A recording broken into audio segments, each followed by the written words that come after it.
नमस्कार दोस्तों। भाषा व्याकरण और लिपि का पार्ट चौथा हम स्टार्ट करते हैं। उसके अगले प्रश्न है, हिंदी की बोलियां कौन कौन सी है। बहुत इंपॉर्टेंट है और ये बोर्ड में आया हुआ प्रश्न है। 5 उपभाषाएं हैं और उसकी अलग अलग बोलियां हैं। जैसे पूर्वी हिंदी की है अवधी, बघेली, छत्तीसगढ़ी। पश्चिमी हिंदी है जिसकी खड़ी बोली कनौजी, ब्रज, बांगरू, बुंदेली। जो ये खड़ी बोली है ये वास्तविक रूप से हिंदी है।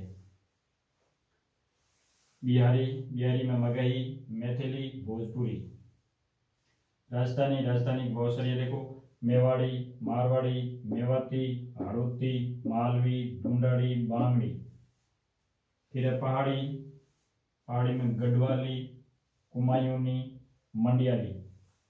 ये आपको याद करनी है, बहुत इंपॉर्टेंट है और आगे भी आपके ये काम आती रहेगी। इनमें से प्रश्न भी आते रहते हैं। कुछ तो इनमें से भाषा का दर्जा भी पा चुकी है, जैसे भोजपुरी है, मैथिली है। अपनी राजधानी के लिए प्रयास किया जा रहा है कि इसे भी 8वीं अनुसूची में भाषा का दर्जा दिया जाए संविधान में। फिर व्याकरण किसे कहते हैं।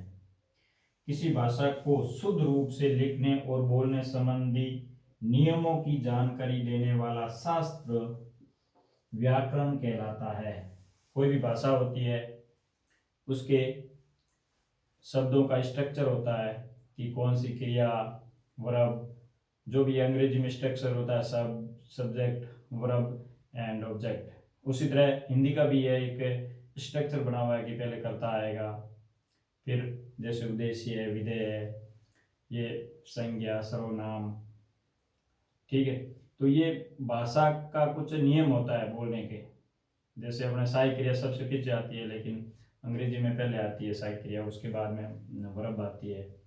ठीक है, तो अपने क्रिया और सहायक क्रिया पीछे पीछे आती है। कर्ता सबसे प्रथम होता है। जैसे राम जाता है तो राम करता है, जातना क्रिया है और है सहायक क्रिया है। ये अंग्रेजी का और अपने यहाँ थोड़ा सा विपरीत है। ठीक है, फिर व्याकरण को कितने वर्गों में विभाजित किया गया है। व्याकरण को 3 वर्गों में विभाजित किया गया है। पहला है वर्ण विचार।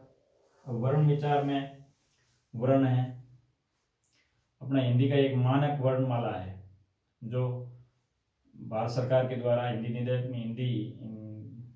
का जो भी विभाग है उसके द्वारा बनाया गया है, जिसमें स्वर है, व्यंजन है, दूसरे भी संयुक्त स्वर है, संयुक्त व्यंजन है, ये बनाए गए हैं। ठीक है, तो वर्णमाला का जो भी स्ट्रक्चर है पूरा पूरा वो जो भी संविधान में क्या मानक भाषा के लिए जरूरी होता है वो बना दिया गया। नहीं तो पहले क्या था, संविधान में या मानक भाषा नहीं बनाई गई थी हिंदी। उससे पहले अलग अलग कह रहे थे, कोई कह रहा था ए की बारकड़ी होनी चाहिए, कोई कह की बारकड़ी। अलग अलग विद्वानों ने अलग अलग राय दी, लेकिन फिर बाद में इस पर बहस वगैरह हो करके आखिर में एक मानक बना दिया गया हिंदी का कि ये स्ट्रक्चर रहेगा, ये वर्ण रहेंगे। ठीक है, उसके बाद में शब्द विचार। भाषाओं में शब्दों का ही कमाल है।